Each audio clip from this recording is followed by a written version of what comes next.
नमस्कार मित्रांनो, आजच्या या एपिसोडची सगळ्यात मोठी आणि जबरदस्त वैशिष्ट्यपूर्ण गोष्ट म्हणजे ही पूर्ण सिरियलच्या इतिहासातली अत्यंत अनोखी घटना ठरली आहे.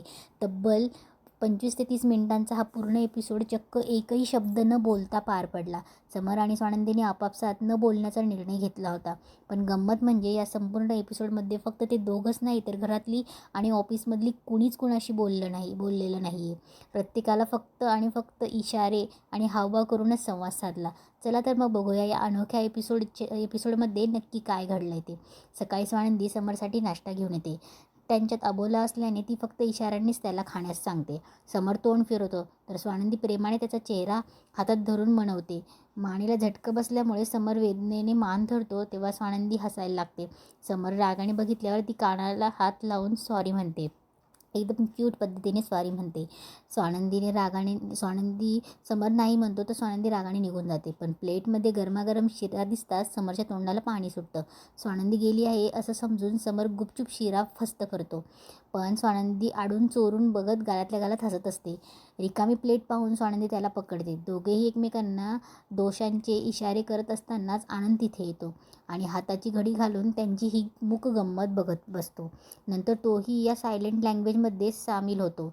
ऑफिसमध्येही समर आणि आनंद इशाऱ्यांनीच काम करत असतात.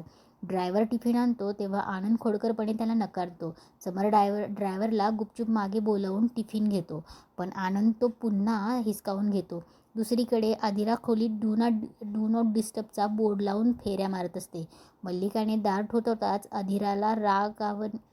आदिराला राग येतो. तेव्हा आदिरा काहीही बोलत नाही पण तिला डिस्टर्ब करायचं नसतं म्हणून ती रागाने फ्लॉवर पॉट दारावर फेकून मारते. आणि रोहनचे तिला कॉल्सही येत असतात त्याच्यामुळे ती डिस्टर्बही झालेली असते. रात्री कामात व्यस्त असलेल्या समरसाठी स्वानंदी चार्जर आणते. समरला ठसका लागल्यावर ती पाणीही देते आणि पाठीवर हात फिरून वर बघायला सांगते. समर तिच्या प्रेमात हरवून जातो पण हे केवळ एक स्वप्न असतं. प्रत्यक्षात स्वानंदी बेडवर झोपलेली असते.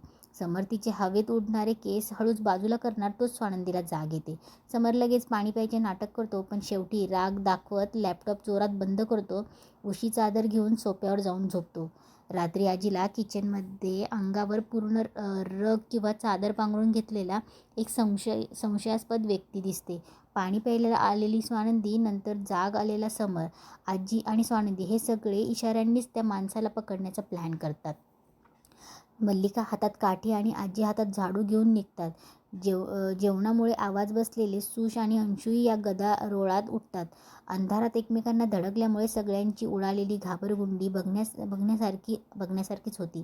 ती रहस्यमय व्यक्ती कॉरिडॉरमधून पळत पळत खाली येते. वर्कआउट करून पाण्यासाठी आलेली अधिरालाही ती व्यक्ती अंधारात न बघताच धडकते आणि अधिरा जोरात किंचाळते. सगळेजण समर, स्वानंदी, आजी, सुश, अंशू, मल्लिका त्या व्यक्तीला घेरतात.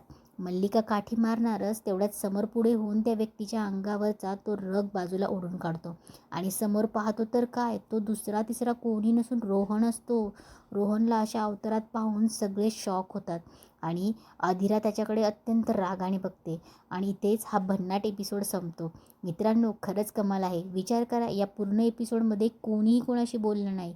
पूर्ण एपिसोड फक्त इशाऱ्यांवरच चालला आणि एकाच्याही तोंडानं साधा सुद्धा निघाला नाही.